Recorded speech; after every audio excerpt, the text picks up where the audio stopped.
വിശുദ്ധ പൗലോസ് എഫേസോസുകാർക്ക് എഴുതിയ ലേഖനം അധ്യായം 2. രക്ഷ ദൈവികദാനം. അപരാധങ്ങളും പാപങ്ങളും മൂലം ഒരിക്കൽ നിങ്ങൾ മൃതരായിരുന്നു. അന്ന് ഈ ലോകത്തിൻ്റെ ഗതി പിന്തുടർന്നും അനുസരണക്കേടിൻ്റെ മക്കളിൽ പ്രവർത്തിക്കുന്ന അരൂപിയായ അന്തരീക്ഷ ശക്തികളുടെ അധീശനെ അനുസരിച്ചുമാണ് നിങ്ങൾ നടന്നിരുന്നത്.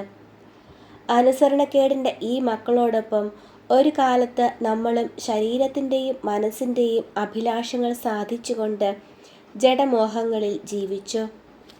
നമ്മളും മറ്റുള്ളവരെ പോലെ സ്വഭാവേന ക്രോധത്തിൻ്റെ മക്കളായിരുന്നു. എന്നാൽ നമ്മൾ പാപം വഴി മരിച്ചവരായിരുന്നിട്ടും കരുണാസമ്പന്നനായ ദൈവം നമ്മോട് കാണിച്ച മഹത്തായ സ്നേഹത്താൽ ക്രിസ്തുവിനോട് കൂടെ നമ്മെ ജീവിപ്പിച്ചു. കൃപയാൽ നിങ്ങൾ രക്ഷിക്കപ്പെട്ടു.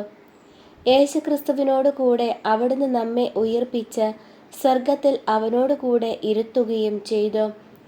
അവിടുന്ന് യേശുക്രിസ്തുവിൽ നമ്മോട് കാണിച്ച കാരുണ്യത്താൽ വരാനിരിക്കുന്ന കാലങ്ങളിൽ തൻ്റെ അപരിമേയമായ കൃപാസമൃദ്ധിയെ വ്യക്തമാക്കാനാണ് ഇപ്രകാരം ചെയ്തത്.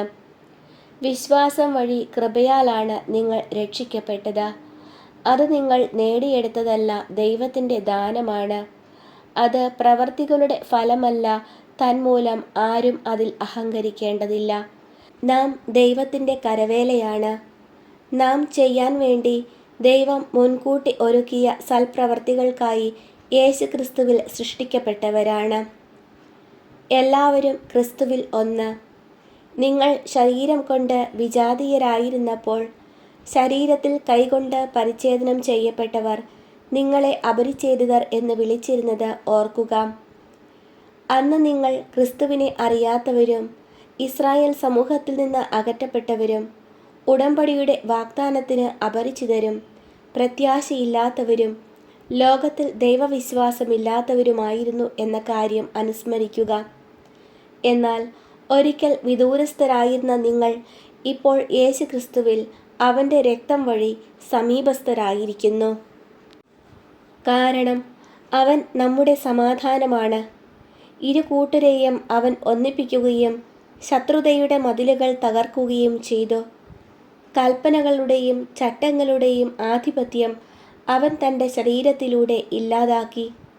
ഇരു കൂട്ടരുടെയും സ്ഥാനത്ത് ഒരു പുതിയ മനുഷ്യനെ സൃഷ്ടിച്ചുകൊണ്ട് സമാധാനം സംസ്ഥാപിക്കാനും കുരിശുവഴി ഒരേ ശരീരത്തിൽ ഇരു കൂട്ടരെയും ദൈവത്തോട് അനുരഞ്ജിപ്പിക്കാനും അങ്ങനെ തന്നിലൂടെ ശത്രുത അവസാനിപ്പിക്കാനുമാണ് അവൻ ഇങ്ങനെ ചെയ്തത്.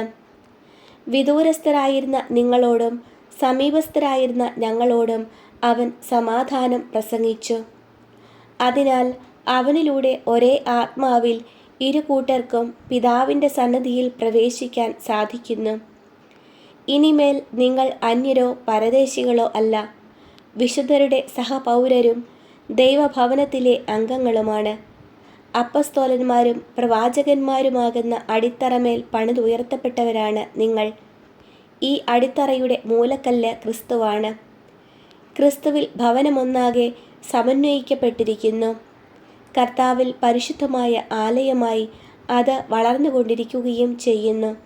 പരിശുദ്ധാത്മാവിൽ ദൈവത്തിൻ്റെ വാസസ്ഥലമായി നിങ്ങളും അവനിൽ പണിയപ്പെട്ടുകൊണ്ടിരിക്കുന്നു.